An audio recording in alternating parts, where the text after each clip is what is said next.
Welcome to Deep Dive Podcast Channel. Today, we're tackling a column that I think a lot of people have probably thought about and maybe even experienced firsthand. Yeah. Why do we find ourselves drawn to relationships that ultimately cause us pain? It's kind of like this is a sad thing that we see repeated so often. Yeah. And you've shared some really insightful material that actually delves into the neuroscience behind it, like what's going on in our brains that's sometimes steering us towards what's not good for us. Yeah. Our mission in this deep dive is to really understand these dynamics so you can recognize these patterns and, crucially, understand how to begin breaking free. That's right. We'll be looking specifically at what are often called trauma bonds, how those early experiences of attachment can shape our choices, and the surprising ways our brains might even misinterpret chaos as a form of love. By understanding these underlying mechanisms, our goal is to provide you with a clearer picture of these dynamics in your own life. Okay, so let's start with the basics. What exactly does a toxic relationship look like? I think a lot of us might immediately jump to the really obvious things, Yeah. like, constant arguments or infidelity. Right. But it sounds like it can be a lot more subtle than that. Absolutely.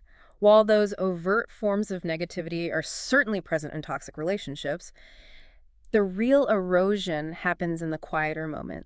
It's that persistent undercurrent of anxiety that becomes your normal.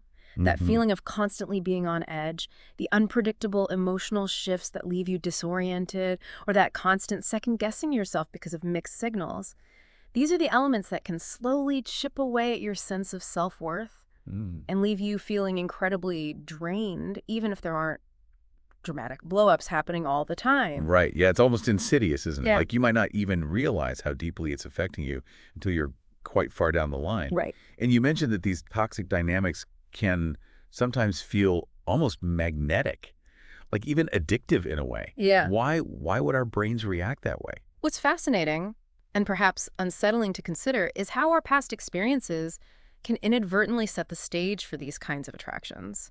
If your early life involved inconsistent caregiving or unmet emotional needs, for example, the roller coaster of highs and lows in a toxic relationship can strangely resonate with that familiar emotional landscape. Right. It's not healthy, not at all, but on a subconscious level, it can feel like a twisted form of recognition. Okay. Think of it like your system is calibrated to a certain level of emotional turbulence, and stability can feel unfamiliar.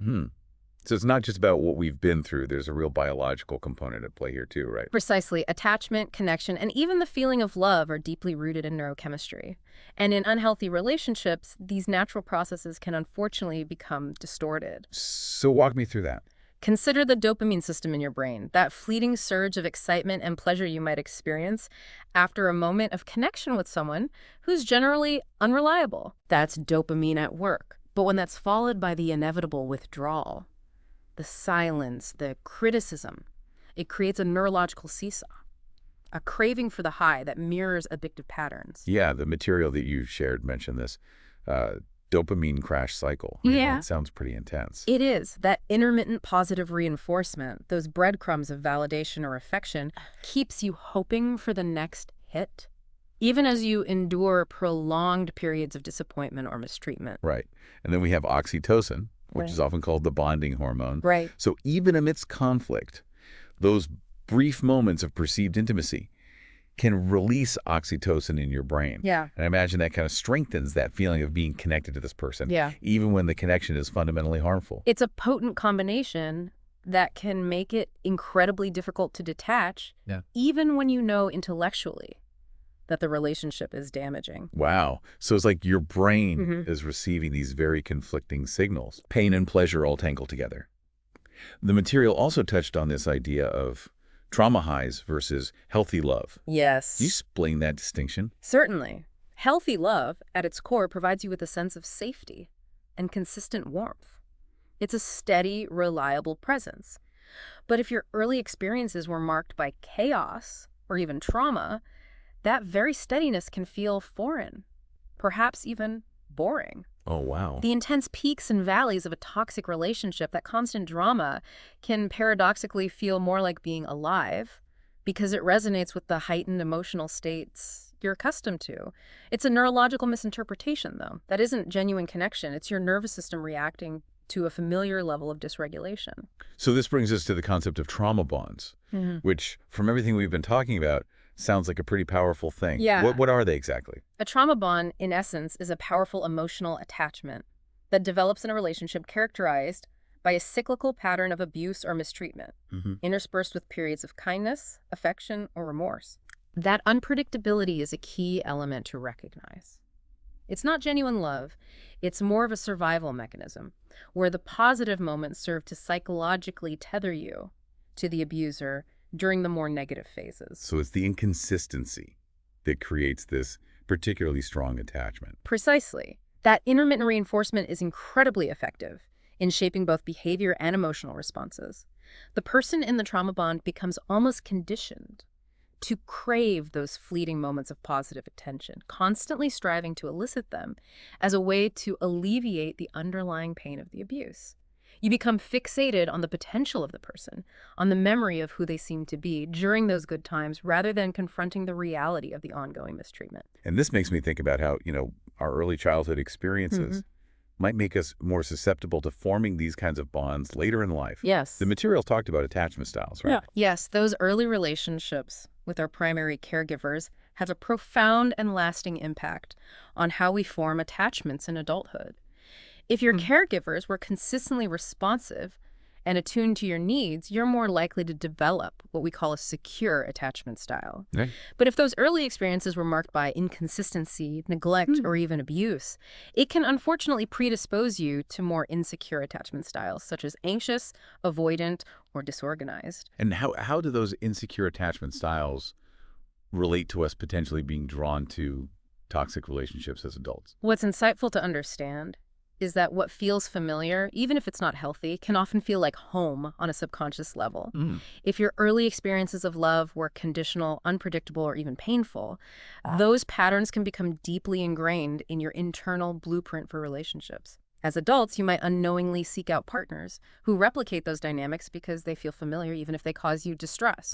It's almost as if the inner child within you is trying to replay those early scenarios in an unconscious attempt to achieve a different, hopefully better outcome with someone who mirrors those original figures who didn't provide consistent love. It's like you're trying to go back and fix something from the past, even though the outcome tends to repeat itself. Right. And I'm really fascinated by this idea that the material talked about too, that our brains can actually confuse chaos for love. Yeah. Simply because of familiarity. Yeah. How does that work? Our brains are incredibly efficient pattern recognition machines. Neural pathways that are frequently activated become stronger and more easily triggered. So if your early life involved a significant amount of emotional turbulence, those neural pathways associated with chaos and high emotional reactivity become well established. As a result, your brain can sometimes misinterpret the intense emotionality of a toxic relationship as a sign of connection or passion, simply because it's a familiar neurological state, even though it's ultimately damaging. So almost like a record that has a scratch. And keeps skipping back to the same unhealthy track. Exactly. And then there's this concept of repetition compulsion that some of the material talked about too. This feels really significant. It is a crucial concept to understand. Repetition compulsion suggests that we might subconsciously reenact past painful experiences in our present relationships, not because we consciously desire suffering, but in an unconscious attempt to gain mastery over or resolve those earlier traumas. The challenge is that without conscious awareness and intervention, we often end up repeating the same patterns with the same negative results, leaving us feeling stuck and confused. It's almost as if we're trying to get it right this time, but we're unknowingly using the same flawed playbook. Right? Yeah. And I think it's also important to address how our own self-esteem and sense of identity can play a role in all of this too. Absolutely. If you hold deeply ingrained beliefs that love must be earned through suffering, or that you're only worthy of affection, when you're sacrificing your own needs, you might unconsciously gravitate towards relationships that reinforce those negative self-perceptions. Healthy, stable love can actually feel foreign or even unsettling because it doesn't align with your internal script of what you believe you deserve. You might even unintentionally sabotage healthy connections because they don't fit your ingrained definition of love. Right, like it doesn't feel right. It doesn't compute somehow. Exactly. And then there's that particularly damaging aspect of gaslighting, where someone's actively trying to distort your sense of reality. Right. How does that keep people trapped in toxic situations? Gaslighting is a very potent form of manipulation that systematically erodes your trust Yeah. in your own perceptions, your memory, and even your sanity. By consistently denying your experiences, questioning your feelings, and rewriting events, a toxic person can make you doubt yourself so profoundly that you become increasingly dependent on them for your understanding of what's real. Wow. This makes it incredibly difficult to recognize the toxicity of the situation, Yeah. and even harder to leave because you no longer trust your own judgment. It's almost like they're, I don't know, rewriting your inner narrative. Yeah. It's no wonder you might feel completely lost and unable to escape. The material also explores the reasons why people stay in these situations, the psychology of emotional loops. What are some of those key factors that keep people stuck? One significant factor is that internal conflict between the fear of being alone and the often equally daunting prospect of confronting yourself and your own underlying wounds outside of the relationship. Staying in a dysfunctional relationship, however painful, can feel like a known entity, whereas the path toward healing can seem uncertain and overwhelming. Yeah, I can see that. Another powerful force is what's known as cognitive dissonance. When someone you care about deeply hurts you, but also claims to love you, it creates a significant internal conflict.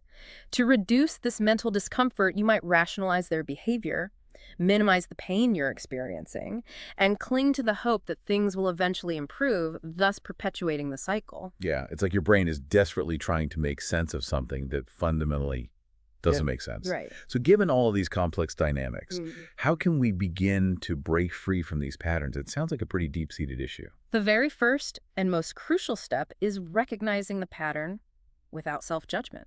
It's so important to approach this with self-compassion and honesty, rather than self-blame. Understand that being in this situation doesn't mean you're weak or foolish. It's more likely a result of past experiences and learned responses in your brain. From there, exploring inner child work, consciously connecting with and nurturing the parts of yourself that experienced pain or unmet needs in the past can be incredibly transformative. Additionally, somatic healing practices, which focus on the body's stored trauma and wisdom, can be very beneficial in addressing deeply held wounds that talk therapy alone might not fully access. What about more like immediate or practical steps we can take in the present? Setting firm boundaries is absolutely paramount. Remember that boundaries aren't about trying to control the other person's behavior. They are about clearly defining what you will and will not accept in your life to protect your own emotional and physical well-being. And in many cases, especially with deeply entrenched trauma bonds, implementing a period of no contact can be a profoundly powerful act of self-love. It creates the necessary space to begin breaking the addictive cycle and to start the healing process. I imagine that's incredibly challenging, Yeah.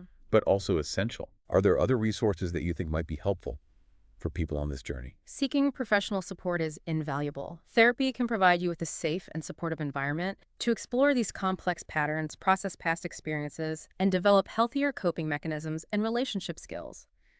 Connecting with support groups or finding online communities of others who have had similar experiences can also offer a crucial sense of validation and shared understanding. And proactively seeking out information and perspectives that challenge trauma-bonded thinking and reinforce the realities of healthy, respectful relationships is also a key component in rewiring those old patterns. And, you know, one of the things that I appreciate about the material that you shared is that it ultimately ends with a message of hope, that healing is indeed possible. It absolutely is. There are countless stories of individuals who have successfully broken free from these cycles and gone on to cultivate healthy, fulfilling relationships. It takes courage, commitment, and often significant effort. But the possibility of healing and finding genuine, nurturing love is very real. That's such an important takeaway. So just to reiterate some of what we've been talking about today, you know, being drawn to toxic individuals isn't a reflection of some fundamental flaw within you. Right? It's more a consequence of learned patterns and these, you know, really intricate workings of our brain chemistry. And as so many wise voices have echoed, love shouldn't hurt this much. That's right. While our brains might crave the familiar turbulence, our deeper selves ultimately seek peace. And that peace is found not in repeating old wounds, but in making new, healthier choices. Exactly. We sincerely hope this deep dive into the neuroscience of attraction to toxic relationships has given you some valuable insights.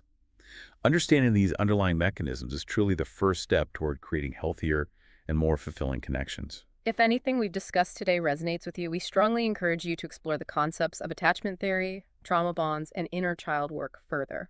There are many excellent resources available to support you on your journey. Absolutely.